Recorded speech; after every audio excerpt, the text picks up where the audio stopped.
ఈ 2024 మనం ప్రభుత్వాన్ని స్థాపిస్తున్నాం, మార్పు తీసుకొస్తున్నాం, జగన్ని ఇంటికి పంపించేస్తున్నాం.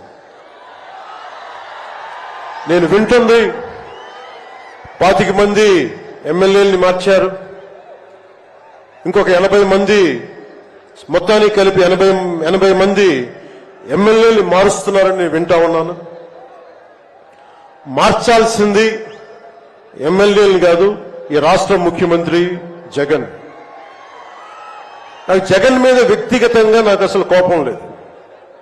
నిజంగా ఒక బలమైన ఆధిక్యతతోటి ముఖ్యమంత్రి అయ్యి ప్రభుత్వానికి ప్రజలకి ప్రభుత్వాన్ని సమర్థవంతంగా నడిపి ప్రజలకి మేలు చేయాల్సిన వ్యక్తి కూల్చివేతలతో మొదలుపెట్టాడు.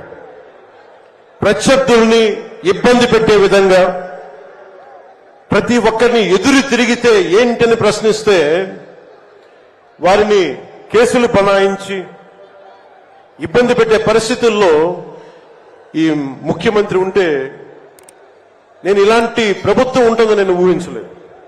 ఆయన స్వయంగా ప్రమాణ స్వీకారానికి నన్ను ఆహ్వానించినప్పుడు వారికి ఒకటే తెలియజేశాను, మీరు చాలా సమర్థవంతంగా పరిపాలించండి, ప్రజలకి మేలైన ప్రభుత్వం ఇవ్వండి, మేము ఒక పార్టీగా ప్రజల పక్షాన వహించి సద్విమర్శ చేస్తాం అని అంటే చెప్పి ఆయనకి నా శుభాకాంక్షలు తెలియజేశాను.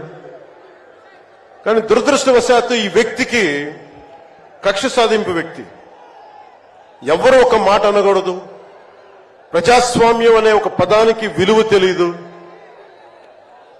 ఏదైనా మాట్లాడితే దాడులు చేయించడం, చాలా నీచంగా తిట్టించడం, ఇన్ని దశాబ్దాల ఆంధ్రప్రదేశ్ రాజకీయ చరిత్రలో ఏ ఒక్క నాయకులు కూడా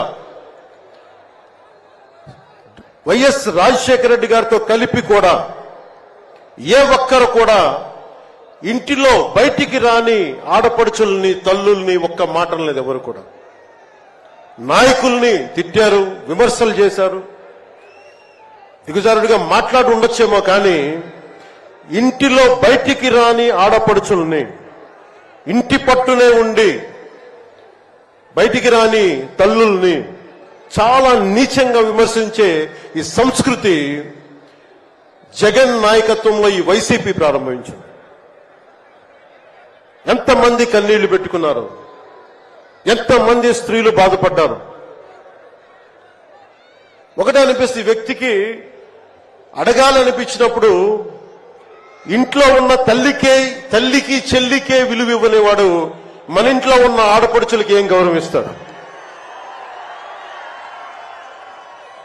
ఇంట్లో తల్లికి చెల్లికి విలువ ఇవ్వలేవాడు 30,000 మంది ఆడపిల్లలు అదృశ్యం అయిపోతే ఏం పట్టించుకుంటాడు? మొన్న 22 ఒక సంవత్సరంలోనే ఎన్సీఆర్బీ డేటాలో దాదాపు 10,000 మంది ఆడపిల్లలు అదృశ్యం అయిపోయారు ఒక సంవత్సరంలోనే. నేను మాట్లాడుతున్నప్పుడు డేటాతోటే మాట్లాడతాను.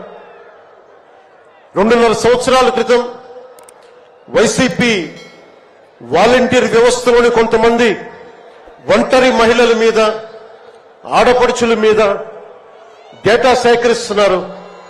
దీని మీద మీరు మాట్లాడండి అని చెప్పి చాలా మంది పెద్ద స్థాయి వ్యక్తులు నాతో మాట్లాడినప్పుడు దాదాపు ఇన్ని వేల మంది, 30,000 మంది పైచులకు ఆడవాళ్ళు అదృశ్యం అయిపోయారు, మీరు మాట్లాడండి అని చెప్పినప్పుడు నేను నమ్మలేదు.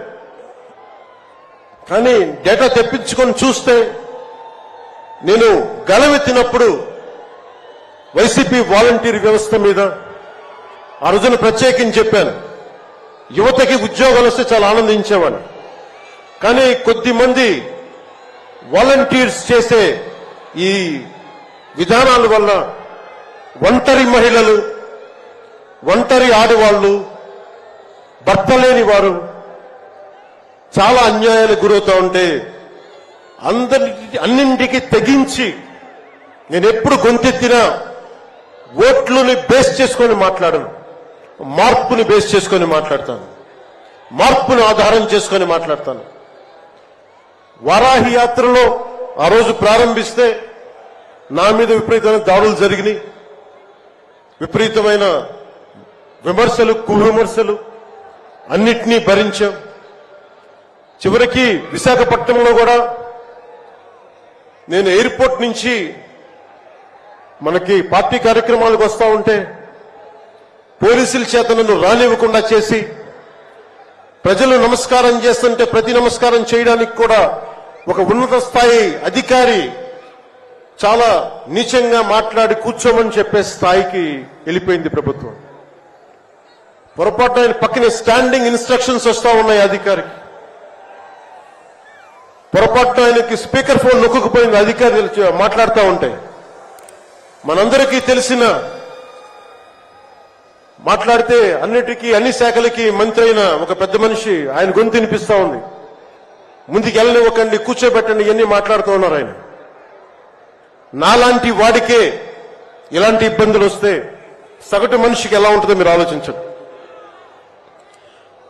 సుదీర్ఘమైన అనుభవం ఉన్న శ్రీ చంద్రబాబు గారికే ఇలాంటి పరిస్థితులు వచ్చినప్పుడు సగటు మనిషికి ఎలా ఉంటుంది? చాలా అనుభవజ్ఞులైన ఒక్కొక్క సీనియర్ నాయకులకే ఇలాంటి పరిస్థితులు ఉంటే రేపొద్దున భవిష్యత్తులో ఇంకొక మారు వైసీపీ ప్రభుత్వం వస్తే ఎవ్వరూ ఇళ్లలో ఉండలేరు, ఆంధ్రప్రదేశ్లో ఉండలేరు, పెట్టుబడులు రావు. ఇవన్నీ మారాలి.